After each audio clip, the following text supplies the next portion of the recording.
রমজানের দীর্ঘ সংযম, আত্মশুদ্ধি, প্রার্থনার পরে যখন খুশির ঈদ আসে তখন প্রতিটি ঘর ভরে ওঠে আলোয়, আনন্দে। প্রিয় দর্শক, ঈদ মোবারক।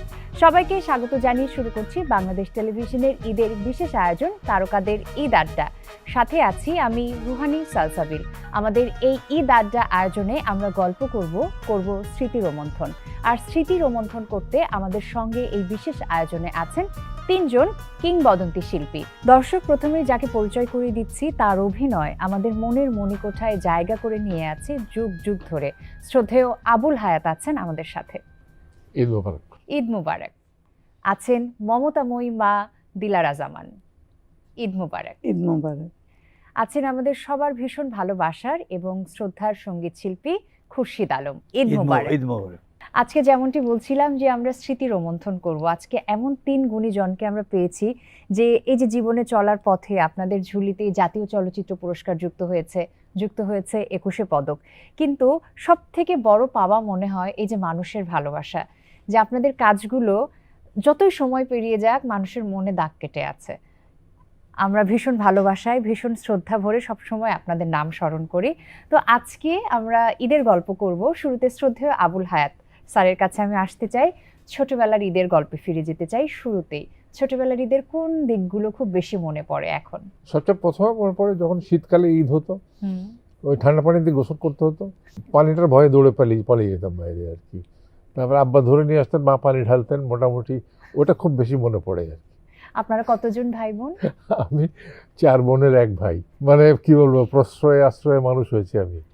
তো যাই হোক, ওটা খুব বেশি মনে পড়ে। তারপরে তো আরও কত স্মৃতি আছে ঈদের, মানে রোজা থেকে শুরু হয়ে যেত, যেমন কেনাকাটা যখন চলতো, কাপড় চোপড় জুতো এগুলো তো কেনা হতো বিশেষ ঈদের জন্য, এবং সেগুলো নিজের পছন্দের না হলে কান্নাকাটি, তারপরে আবার পছন্দের জিনিস হলে সেটা লুকিয়ে রাখা, শার্ট প্যান্ট যেগুলো আমি পায়জামা যে খুব একটা পরতাম না ছোটোবেলায়, সেগুলো বালিশের তলে ভাঁজ করে রাখা যাতে কেউ দেখতে না পারে, প্লাস ইস্ত্রিটা থাকে। জুতো সেগুলো মনে করেন প্রায় বুকে নিয়ে ঘুমিয়ে পড়া আর কি। এইগুলো দিয়ে শুরু। তারপরে তো আমরা রোজা রাখার জন্য জোরাজুরি করতাম। আব্বা আম্মা বলতো না তোমাকে এই ছোটোবেলা তোমার রোজা রাখতে হবে না, তারপরে জোর করে রাখলেও বলতো আচ্ছা ঠিক আছে, প্রথমটা রাখো, শেষটা রাখো, মাঝখানে 27 রাখো, তাহলে তোমার সব হয়ে যাবে। মানে এই ধরনের সব প্রবোধ বাক্য আমাদের উপরে চলতো আর কি। তারপরে অনেক সময় কাপড় বানাতে দিতাম খলিফাকে। আমাদের বিহারি খলিফা ছিল, দর্জি। আচ্ছা, যে আমাদের শার্ট বানিয়ে দিত বা প্যান্ট বানিয়ে দিত। শার্টের মজুরি কত নিত মনে আছে কি? তখন কত 8 আনা 12 আনা, বড় জোর 1 টাকা, এর বেশি তো না মজুরি। ওই যে আজ দেবো কাল দেবো করতে করতে করতে করতে কাল সুবাহ আজও কাল দেগে, বিহারি ছিল, কাল সুবাহ আজও কাল দেগে, এই করতে করতে হয়তো দেখা গেলো যে উনি ঈদের দিন সকালে এসে কাপড়টা দিল। তখন আমার কান্নাকাটি শুরু হয়ে যেত। এগুলো খুব কমন দৃশ্য ছিল আর কি সেই সময়। যেটা হলো ঈদের দিন মানে সাজগোজ যখন শুরু হয়ে গেল, আব্বা রেডি হয়ে আমাকে রেডি হতে বলতেন না। তখন পায়জামা পাঞ্জাবি পরে সেই এই আতর গুঁজে দিতেন আব্বা, এখানে তুলো দিয়ে, তারপরে মাথায় টুপি, বগলে জায়নামাজ নিয়ে আব্বার পিছু পিছু হেঁটে চলে যেতাম। তো এই স্মৃতিগুলোই খুব বেশি করে মনে পড়ে। তখন সালামে কত টাকা পেতেন? সালামির চলটা ছিল না সেরকম ভাবে, আচ্ছা, খুবই আপন জনের মধ্যে ছিল, ও অত্যন্ত কাছের যারা। এখন যেমন নাতি নাতনিরা বলার আগেই কত দিব বলো, আগে থেকে বলে রাখে যে আমাকে কিন্তু এই ঈদে সালামি এই দিতে হবে, এগুলো অর্ডার থাকে আর কি তাদের জন্য। যাই হোক, এটার মধ্যে একটা আলাদা আনন্দ আছে। রোজা রাখি আর না রাখি ওই তারাবি পড়তে যেতাম আব্বার পিছু পিছু মসজিদে। এই বাচ্চারা পেছনে ঠেলতে ঠেলতে আমাদেরকে একদম পেছনের সারিতে নিয়ে যেত। তারপরে যখন লম্বা নামাজে পড়ছে, রাকাতের পর রাকাত চলছে, বিরক্ত হয়ে পেছন থেকে সবাই যখন শেষ হয়ে গেলে উঠে দৌড়ো আর কি বাড়ির দিকে। মানে মনে হয় এখন খুব ফানি, বাট এই জিনিসগুলো তখন হয়তো এক ধরনের আমরা মজা পেতাম, যে করতে ইচ্ছা করতো, কিন্তু আবার বেশিক্ষণ কষ্ট করতে রাজি না। যে চাঁদটা দেখলেই আব্বা দেখবে, এটা খুব আব্বারও ইয়ে ছিল। তো চাঁদটা দেখলে এই উঠেছে নাকি দেখ দেখ দেখ, হয়তো ছাদে উঠে যেতাম, কিংবা কোনো সময় মাঠে যেতাম, স্কুলের মাঠে পাশেই ছিল, দেখলেই দৌড়, দেখা গেছে দেখা গেছে হ্যাঁ বলে ঠাস। কত স্মৃতি না? স্মৃতি তো মানে এগুলোর তো শেষ নেই। একেবারে দিলারা মার কাছে চলে আসি। সবার খুব ভালোবাসার, মানে কেউ আন্টি ডাকে না, সবাই মা ডাকে। এটা কি মনে হয় অনেক বড় একটা অর্জন। আপনি যত পুরস্কার পান না কেন, এর থেকে বড় পুরস্কার আর নেই, তাই না মা? তো দিলারা মার কাছে একটু শুনবো ছোটবেলার ঈদের কথা। কোন স্মৃতিগুলো খুব বেশি মনে পড়ে? আমার জন্ম তো সেই ব্রিটিশ আমলে 1942 সনে। তখনকার সময় এত আসানসোলের কথা মনে পড়ে। তখন বোধহয় বয়স আমার 4 কি 5 বছর। তখনকার কথাগুলো মনে পড়ে। দোকান গিয়ে তখন কাপড় কেনা হয়নি। আমার আম্মা সেলাইয়ের মেশিন এরকম করে করে সেলাইয়ের মেশিন যে চালাতেন, আমরা বলতে একটু ঘুরাই, ওই যে মেশিনটা ঘুরাবার ফ্রক সেলাই করে দিতেন, ওইটাই নতুন জামা হিসেবে পরা হতো আর কি ঈদের সময়। আর হলো আরেকটা মনে খুব ইয়ে লাগে যে এখন যে সেমাই আমরা খাই, তো এখন তো মেশিন এত ভালো সব রাস্তা কত কি বের হচ্ছে, কিন্তু তখন ঈদের আগে থেকেই সেমাই মেশিন ছিল, এরকম ঘুরিয়ে ঘুরিয়ে ময়দাটা ঢুকাতে হতো। তো আমি ওনাকে বলতাম, আম্মাকে বলতাম আমিও ঘুরাবো, কিন্তু আমাদের তো অত জোর নাই, কিন্তু ঘোরাতেই হবে কিছু। মানে আমার ঘোরাতে গেলে তো অনেক সময় নষ্ট হয়ে যাচ্ছে, ততক্ষণে এতগুলো হয়ে যেত। তো সেইগুলো সেই সেমাই রোদে দেওয়া, আবার সেখানে বসে থাকা যে কাক আসে কিনা, কিছুতে মুখ দেয় কিনা, তো এইগুলো এখন খুব মিস করি আর কি। যে সেই সেমাই শুকানো, তারপরে চাঁদ উঠলে সেই রাত্রে জেগে জেগে আমার আম্মা রান্না করতেন। মানে সকালে কাপড় লুকিয়ে রাখা, হাত ভাই বললেন, ওই জামা লুকিয়ে রাখা, মানে কেউ যাতে কারোটা না দেখে আর কি। অনেক পাড়ার বন্ধুরা আসতে, তুমি কি কাপড় কিনেছে? কিনেছি জামা কিনেছি, কিন্তু লুকিয়ে, মানে যাতে কোনো দিন না দেখতে পায়, ওইভাবে লুকিয়ে রাখতে, স্যান্ডেলটা লুকিয়ে রাখা, এগুলো মানে বোধহয় সবারই এরকম হয়েছে আর কি। সালামি যেটা, ওরকম সালামি তখন ছিল না। নানার বাড়িতে আসলে মজা হতো না, আমার নানু আম্মা এরকম, তখন টাকা ছিল। কোথায় ছিল? নোয়াখালী আমার নানার বাড়ি। আর নোয়াখালীতে আসলে তখন নানা নানি এরকম চাঁদির টাকা, 1 টাকা আর কি সেটা, আর 8 আনা ছিল আর কি, আধুলি বলতো সেটাকে, আবার 25 পয়সা এখন যেটা সেটা সিকি বলা হতো আর কি। কত সালের গল্প বলছেন? এগুলো বলছি 48-49 সালের কথা, 51-52 সালের কথা। তো সেইগুলোর কথা মনে হয়। এবং একটা ছোট রুমাল নিতাম, তখন তার ব্যাগট্যাগ ছিল না, রুমাল নিয়ে ওই পাশে বাড়ি টাড়িতে গেলে তো কিছুদিন দিল না সালামি, না মানে সালাম করলে যে একটু দাঁড়াও বলে, নাও বাতাসা খেও, তখন আমাদের সময় বাতাসা ছিল, তারপরে মুরগি পাওয়া যেত, সেগুলো কিনে খেতাম আর কি। আমাদের সময় তো চকলেট পাইনি যশোরে, নারকেল গুড় পাওয়া যেত, সেগুলোকেই আমরা এই চকলেটের মতো খেতাম এরকম ইয়ে করে করে। এইগুলো খুব মিস করি আর কি এখন, যে ছোটোবেলার ওরকম সেই দিনগুলো। আর সবাই মিলে দল বেঁধে পাড়া সব বাসায় বাসায় যাওয়া, সবাইকে সালাম করা, সালাম করলে আবার বাসায় এসে কত হলো, কত পয়সা হলো, কয়টা সিকি হলো, কয়টা আধুলি হলো, সেগুলো গুনে দেখা আর কি। ছোটোবেলায় একবার আমার মনে আছে, আমার ছোটো ভাই তাজিনের আব্বা, তো ওর বাবা আমার ছোটো ভাই, ও তার জুতো কোথায় লুকিয়ে রেখেছে পরের ঈদের দিন আর খুঁজে পাওয়া যায় না, মানে অন্যরা দেখবে সেই জন্য সে লুকিয়ে রেখেছে, কোথায় লুকিয়ে রেখেছে তারও মনে নেই, মানে খুঁজেও পাওয়া যাচ্ছে না। কি অবস্থা, পরে পুরনো স্যান্ডেল পরে গেল নামাজ পড়তে আব্বার সাথে, পরে 2 দিন পরে দেখা গেল যে সেটা মানে আলমারির পিছনে লুকিয়ে রেখেছে, অন্যরা দেখবে বলে, সেই জন্য আর পরে খুঁজে পাইনি। মনে হয় যে আবার যদি ওরকম সেই দৌড়ে চলে যাওয়া ঘর থেকে ওরকম দিনগুলো ফিরে আসতো, হয়তো কতই না ভালো হতো। এখনকার ঈদগুলো কেমন কাটে মা? এবারে ঈদে রান্না করেছেন? প্রত্যেক ঈদে আমি রান্না করি, রান্না করে সবাই আসে। খালি একবার একটা ঈদে আমার 2 মেয়ে বাইরে থাকে, তো ওরা, তো আমার এক ছেলে আছে আশিক, ও আবার যেগুলো পছন্দ করে ওর জন্য সেগুলো করতে হয়, সেগুলো করে রাখি। আর সবাই তো আসে খবর নিতে, আসলে খাও এটা খাও, চটপটি করে রাখি, এটা রাখি, ওটা নাড়ু করে রাখি। বলছি আর ঈদের দিন নাড়ু, আমার না এটা স্পেশাল নাড়ু, এটা আমাদের নোয়াখালীর নারকেল আর দিনাজপুর থেকে গুড় দিয়েছে, সেটা দিয়ে আলাদা করেছি, মজা করতে থাকি আর কি। নোটগুলা, কড়কড়া নোটগুলা দিয়ে, এবং সবাই চায় যে নতুন নোট যেন দেই আর কি সালাম দিলে। তখন চিন্তা করি যে আমাদের একটা সিকি দিলে টাকা খুব, হয়তো অনেকগুলো সিকি পাওয়া গেছে, আধুলি পাওয়া গেছে, কিন্তু ওই 1 টাকা যেটা সেই টাকা হয়তো দুটো কি তিনটে পেলে তো অনেক, সে বিরাট বড় লোক আর কি। এখন যখন নাকি এরকম সবাই ওই 500 টাকার নোট, 1000 টাকার নোট এগুলো যখন নাকি হাতে নেয়, আমি না অবাক হয়ে দেখি যে চিন্তাই করতে পারি না যে এগুলো। আর আমাদের সময় তখন নোটও ছিল না, কিন্তু এগুলোই প্রচলন ছিল। এই কত কত স্মৃতি, আরো স্মৃতি শুনবো। এদিকটা থেকে ঘুরে আসতে চাই শ্রদ্ধেয় খুরশিদ আলম, সবার পছন্দের সঙ্গীত শিল্পী।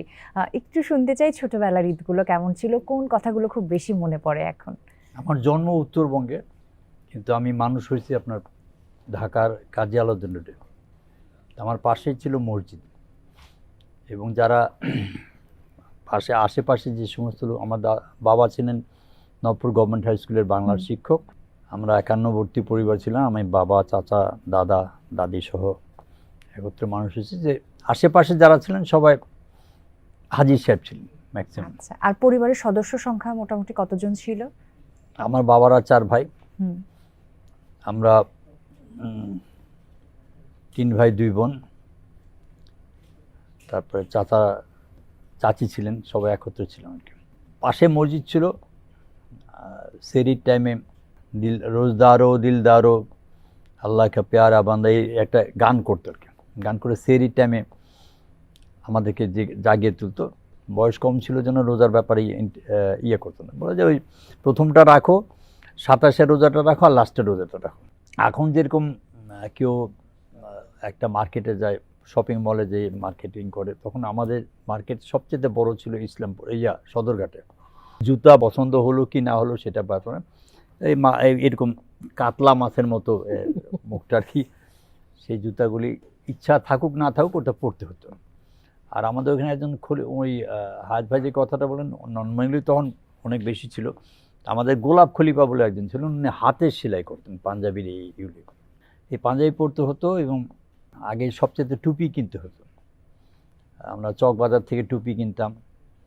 আর এখন যে বড় লোকের পোলা খায় ইফতারি যেগুলি বিক্রি হতো, এগুলি আগেও ছিল, কিন্তু এত নাম ডাক ছিল না।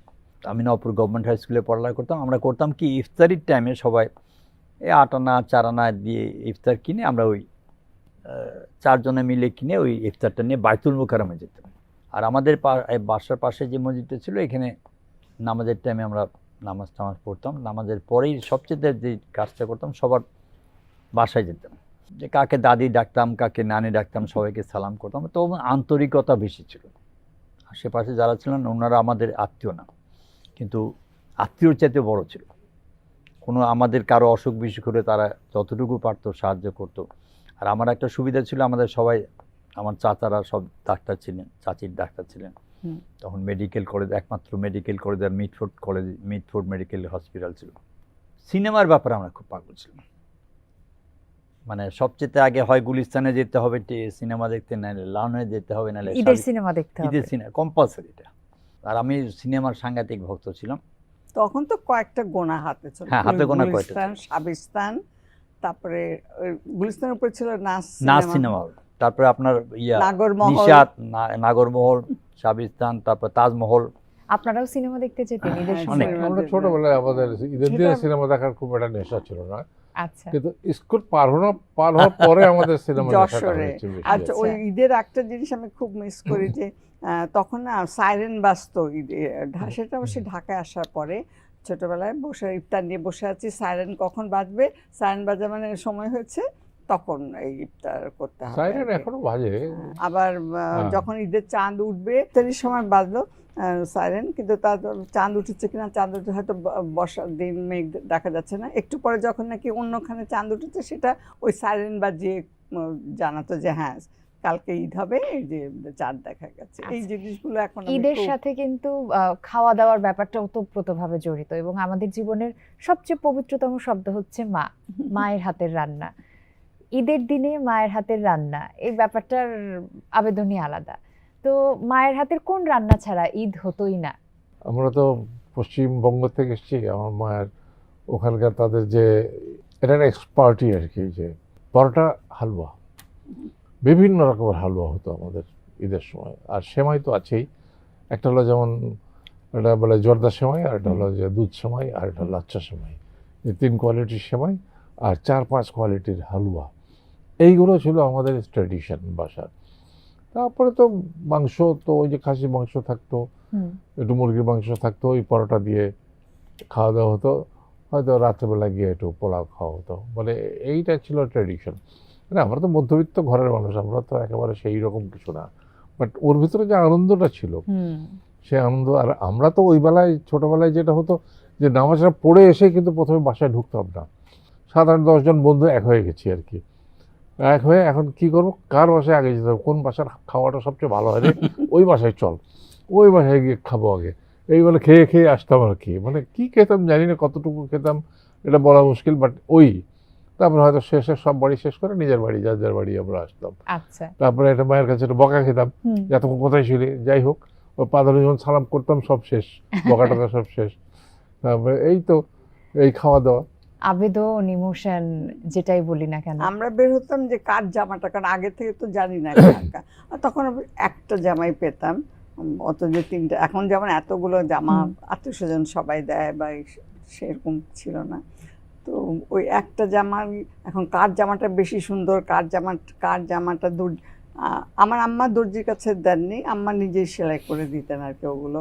আবার তখন যে সিনেমা হতো, তখন সব সিনেমার যে যারা সব নায়িকারা ছিল, নার্গিস ছিল, মধুবালা ছিল, তো ওদের ওই জামা টামা দেখে না আম্মা ওনার শাড়ি কেটে ওইগুলো দিয়ে আবার আমাকে আর কি সুন্দর করে জামা বানিয়ে দিতেন। সেগুলো এখন খুব মিস করি আর কি। খুব আর স্বাভাবিক। ঢাকায় আসার পরে ওই রিক্সা নিয়ে ঈদের জামা কিনতে হবে। যদি আগে যাওয়া হতো তাহলে আমার আব্বার জিপ গাড়ি ছিল অফিসে, সেই জিপ গাড়িতে করে অমৃত বস্ত্রালয় ছিল এই ইসলামপুর সদরঘাটের এইদিকে, সেদিন এইসব ঘুরে ঘুরে সবার জামা, শাড়ি, তারপরে অন্য দেশে কাউকে দেওয়া হবে সেগুলো এরকম বেছে বেছে সব কেনা হতো, এবং সেই একটা একটা জামা লুকিয়ে রাখতাম। আর ঈদের দিনে বের হয়ে কার জামাটা বেশি সুন্দর এটা দেখা একটা মানে খুব কম্পিটিশন। কত মধুর স্মৃতি, মধুর সব ঈদ। আর মায়ের হাতের রান্নাটা, আম্মা যেহেতু আসানসোল, বর্ধমান এসব জায়গায় ছিলেন, রান্না টান্নাগুলো অন্যরকম শিখেছেন।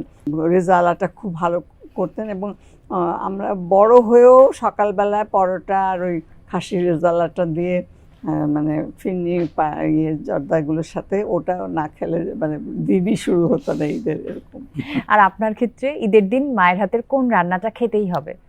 মা স্পেশাল রেসিপি কোন? আমাদের যেটা ভালো লাগতো আমার কাছে ব্যক্তিগতভাবে ভালো, আমার দাদির বানানো এই কোরমা।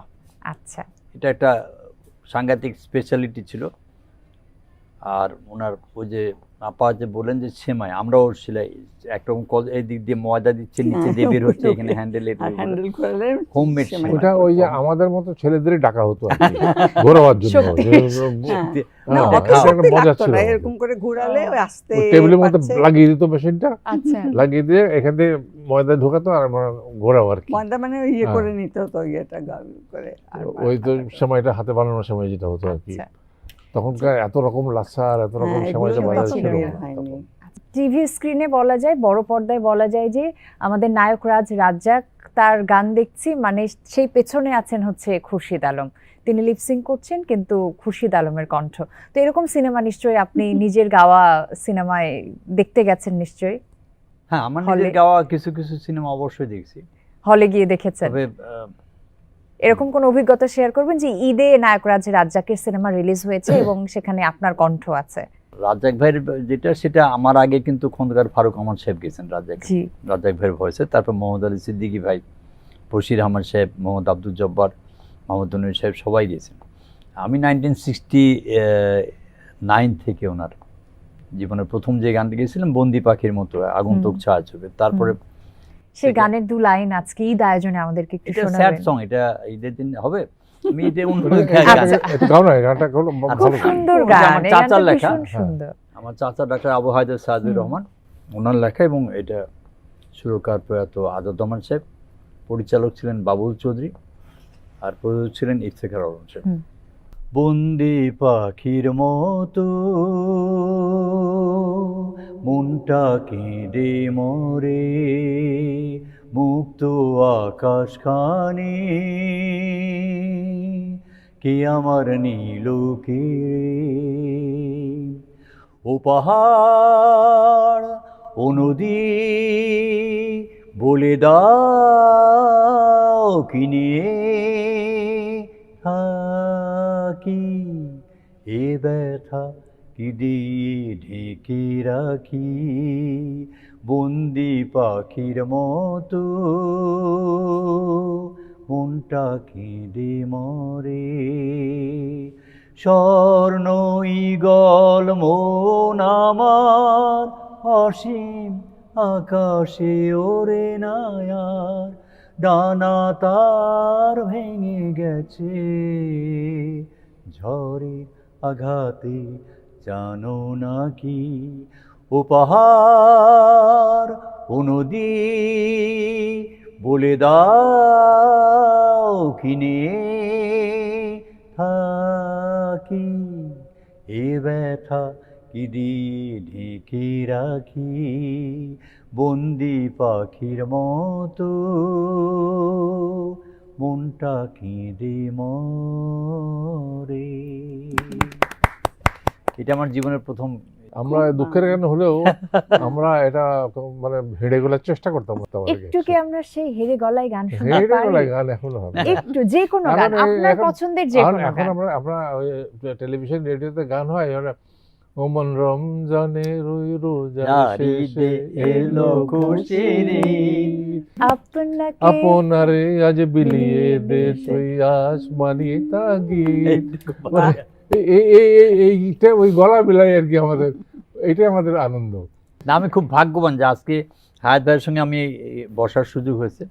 হায়াত ভাইয়ের একটা নাটকে আমি গান গেয়েছিলাম 2008-এ। হ্যাঁ, কোন নাটকটা বলো? নামটা মনে নেই, গানটা মনে আছে। বলো তো। চলো না ঘুরে আসি অজানাতে,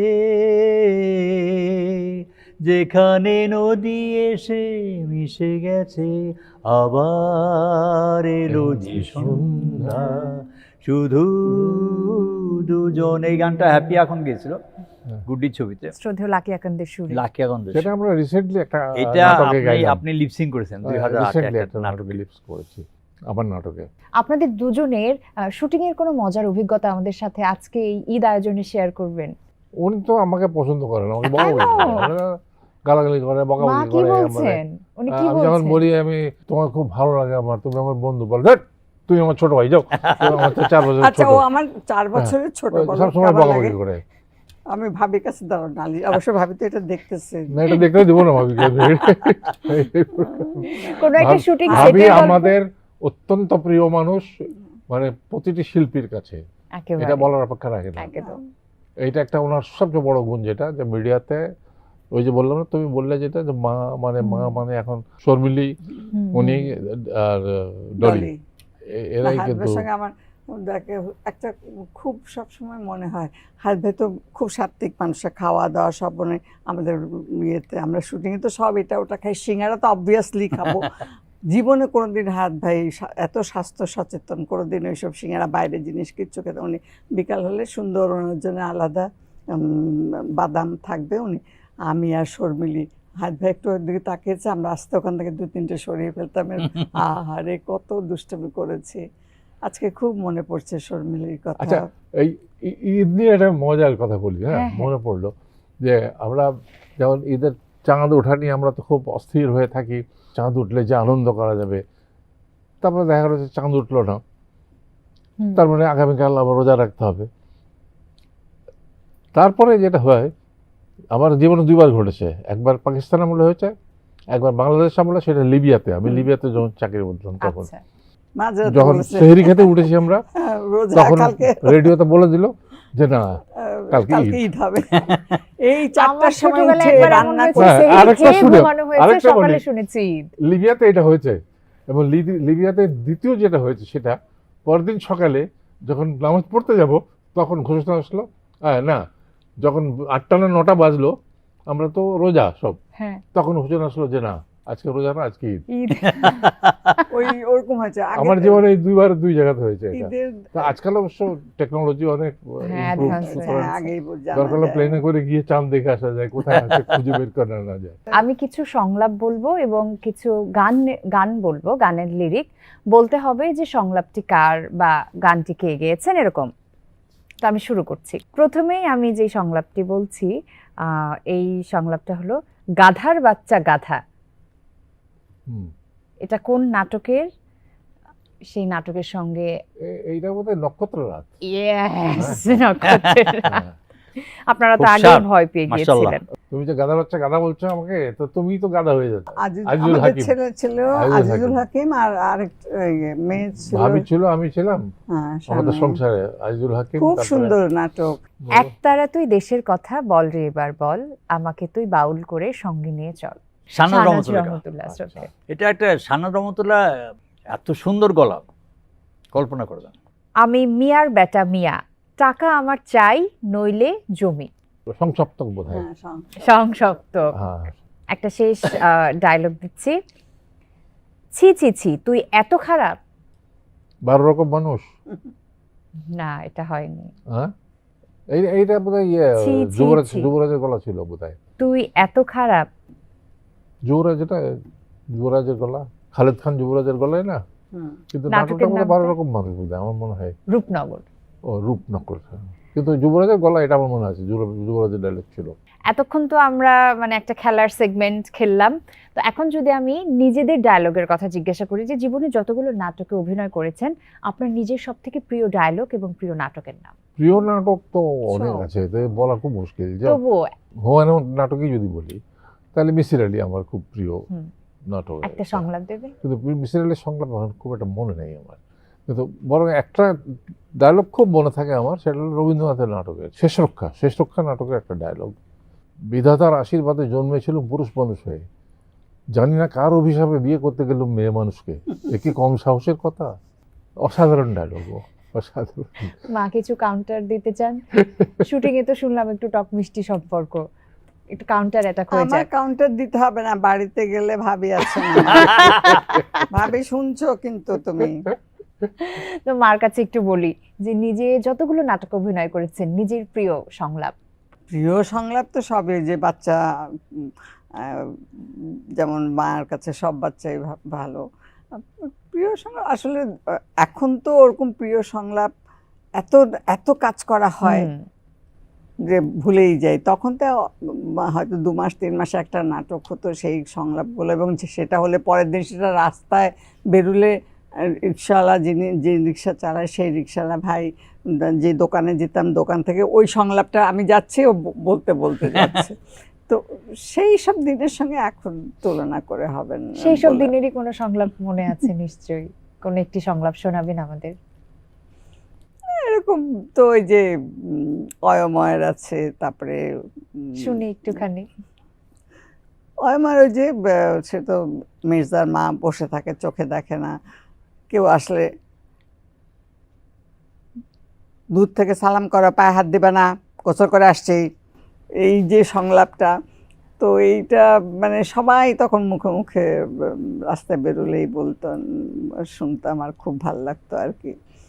তো একদিন আমি আর ডলি যাচ্ছি রিক্সাকে, তখন আমরা এখানে আসতাম, আমি আর ডলি একসঙ্গে ধানমন্ডির, আমরা বুদ্ধগলিতে থাকতাম।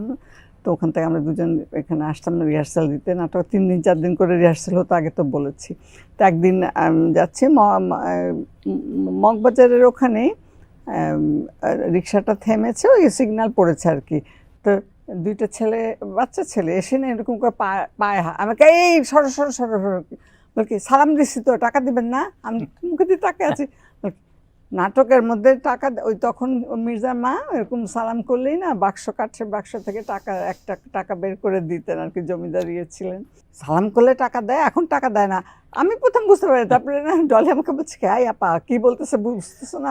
না তো কি বলছি, ওই যে তোমার নাটকের, মানে কি বলবো ওই কথা। এখন আমার মগবাজার দিয়ে আসতে গেলে ওইখানে ওই মোড়টা আসলে প্রায় এখন ওইসব কথাগুলো মনে হয়, যে এক একটা সংলাপ মানুষ তখন এমন ভাবে ওরা অনেক সময় মনে করে যে এটাই রিয়াল বলতে, আমরা যে ক্যারেক্টারগুলো করি।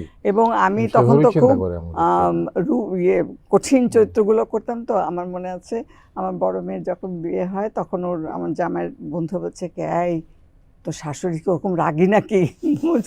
ও আমার না এত খারাপ লাগতো না, যে এরকম তোমরা যে দেখো উনি কেমন রাগি না রাগি। কারণ মানুষ তো মনে করে যে চরিত্রটা করে মানুষটা বোধহয় সেইটাই ওরকম হয়। আর আমি যদি একটু গানের কথা বলতে চাই, যে কোন সিনেমার কোন গান নিজের গাওয়া সব থেকে প্রিয়? না, আমি প্রিয় তো অনেক গান আছে, তো দুই একটা গান শুনে একটু একটু হ্যাঁ শুনি। হ্যাঁ, মিন্টু আমার নামে একটা ছবি আছে, এটা আপনার মাসুদ পারভেজ সাহেব এটা অভিনয় করেছিলেন, দেওয়ান নজরুল সাহেবের লেখা আর আলম ভাইয়ের সুর করেন।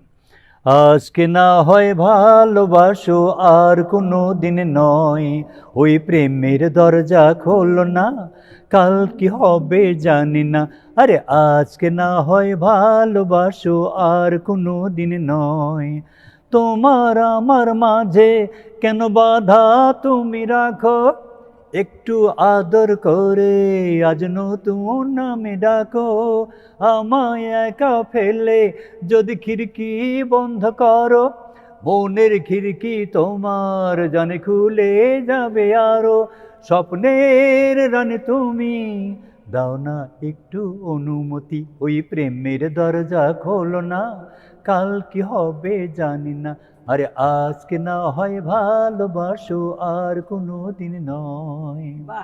তারপর আর একটা গান আছে সাংঘাতিক, এটা সুপার হিট করেছিল, এটা সমাধির ছবির, নাগরাজ রাজ্জাক সাহেবের লিপি আর কি। মা গো মা, ও গো মা, আমারে বানাইলি তুই দিওয়ানা, আমি দুনিয়া ছাড়ি যেতে পারি, তোকে আমি ছাড়বো না ও মা, তোকে আমি ছাড়বো না, মা গো মা, ও গো মা, আমারে বানাইলি তুই দিওয়ানা। এগুলো তো পপুলার হ্যাঁ, সাংঘাতিক Popular popular। মানে? আর সবচেয়ে যেটা আমার অবাক লাগে যে 1974 কিংবা 5 একটা গান করেছিলাম, ছবির নাম দোষ দুশমন, ওয়াসিম সাহেব, শাবানা এবং সোহেল রানা ভাই ছবিতে ছিলেন, এটা শুলে অবলম্বনে করার কি। ওই গানটা, এটাও গীতিকার আপনার দেওয়ান নজরুল সাহেব এবং সুরকার আলম খান। চুমকি চলেছে একা পথে, আরে সঙ্গী হলে দোষ কি তাতে, হার মেনেছে দিনের আলো, রাগলে তোমায় লাগে আরো ভালো, চুন্দরী চলেছে একা পথে, আরে সঙ্গী হলে দোষ কি তাতে, হার মেনেছে দিনের আলো, রাগলে তোমায় লাগে আরো ভালো, চুমকি চলেছে একা পথে। বাহ। এক একটি গান এক একটি ইতিহাস, তাই না? আসলে আর তখন যে গানগুলি যে হতো না, যে এত melodious, যেরকম তারপর সাবিনার- বাণীগুলো প্রত্যেকটা গানে- সাবিনার গান, রুনার গান, ফেরদৌসী আপার গান, কারোর থেকে যেরকম জব্বার ভাই মারা গেছেন, আল্লাহ তাকে বেঁচে নিক, তার ওরে নীলদরিয়া কিন্তু মনে হয় শুনলেই মনে হয় যে আজকে সাধারণ এটা মানে অকল্পনীয় গান। তারপরে হাদি ভাই একটা গান গেছে, হাদি ভাই বহু সুপার ডুপার গান গেছে, কিন্তু আছেন আমার মুক্তার, আছেন আমার ব্যারিস্টার, এটা গাওয়া খুব টাফ ব্যাপার। কত লেজেন্ডের নাম আসলে চলে আসে, শ্রদ্ধেয় যেমন আলম বাণী- খানের নাম বাণী চলে এলো, যেমন আলাউদ্দিন তেমন আলীর নাম সুর, চলে সুর, এলো। তেমন হ্যাঁ। গাওয়া। 50 থেকে 90 পর্যন্ত বাংলাদেশে যে সিনেমা বলেন, নাটক বলেন, গান গান। বলেন, নাচ বলেন, যেটাই বলেন দেখেন, অতুলনীয়। অনেক ধন্যবাদ, অনেক জনপ্রিয় গান শুনেছি, কিন্তু আমি চাই যে একটি গান আমরা সবাই মিলে গাইতে গাইতে আজকে অনুষ্ঠান শেষ করব, সেটা কোনটা হতে যাচ্ছে? আপনি বলুন আপনার পছন্দের। জানতে হবে তো, না জানলে কি আরে, হ্যাঁ, না, আমরা জানেন জিজ্ঞাসা করলাম কোন গানটি আপনি- সাদেল্লাহ বানাইলো মোরের বৈরাগী। ওটা মোটামুটি ঠিক আছে, ঠিক চলো। আছে। তাহলে অনেক ধন্যবাদ জানাচ্ছি যে আপনাদেরকে পেয়ে আসলে আমাদের ঈদের আনন্দ পূর্ণ হয়ে উঠলো। বাংলাদেশ টেলিভিশনের তোমাকে দর্শকদের ধন্যবাদ, জন্য টেলিভিশন। বিটিভিকে অনেক ধন্যবাদ, সেই সঙ্গে তোমাকে অনেক ধন্যবাদ, এবং আমি নিজেকে খুব ভাগ্যবান মনে করছি যে দুজন লিজেন্ডের সঙ্গে না, সে বসে ভাগ্যবান একসাথে- আমরাও। আমারও খুব ভালো লাগলো যে তোমাকে পেয়েছি তুমি এত একসঙ্গে, সুন্দর এখনো গান ভাবিকে গাও, আবার ওটা এরকম পেয়েছি, আমার তোমার মতো সত্যি একজন ভালো উপস্থাপিকা লাগলো। পেয়েছি। প্রিয় দর্শক, এই ছিল আমাদের আজকের বাংলাদেশ টেলিভিশনের ঈদের বিশেষ আয়োজন তারকাদের ঈদ আড্ডা। কত গল্প হলো, কত স্মৃতি রোমন্থন হলো, আর এই স্মৃতিগুলোই কিন্তু আমাদেরকে বাঁচিয়ে রাখে, সামনে চলার অনুপ্রেরণা যোগায়। আমি রুহানি সালসাবিল আজকের মতো বিদায় নিয়ে নিচ্ছি। সবাই খুব ভালো থাকুন। ঈদ মুবারক। ঈদ মোবারক। ধন্যবাদ। চলো। সাধের লাও বানাইলো মোরে বৈরাগী, হো সাধের লাও বানাইলো মোরে বৈরাগী, লাউয়ের আগা খাইলাম, ডোগা গো খাইলাম, আগা খাইলাম গো, লাউয়ের আগা খাইলাম, ডোগা গো খাইলাম লাউ দি বানাইলাম ডুগডুগি হায় রে লাউ দি বানাইলাম ডুগডুগি সাদের লাউ বানাইলো মোরে বৈরাগী হো সাদের লাউ বানাইলো মোরে বৈরাগী হো সাদের লাউ বানাইলো মোরে বৈরাগী